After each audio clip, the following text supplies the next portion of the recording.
Hello guys, আবার চলে এসেছি আর একটা নতুন কুকিং ভিডিও নিয়ে। আজকে করবো চিলি চিকেন করার জন্য আমি আগে থেকে কেটে রেখে দিয়েছি ক্যাপসিকাম, পেঁয়াজ আর রসুন।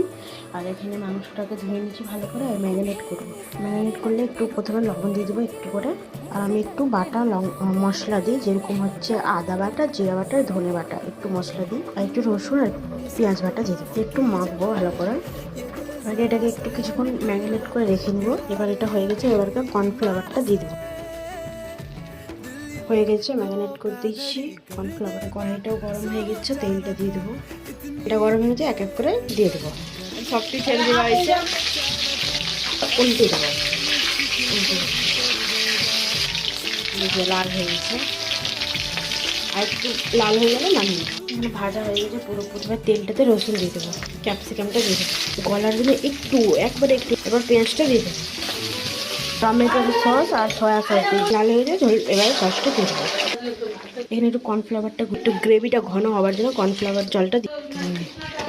কি সুন্দর। এবার চিকেনটা দিয়ে দেবো। কমপ্লিট। কেমন লাগলো আমার রেসিপিটা অবশ্যই কমেন্টে জানাবেন।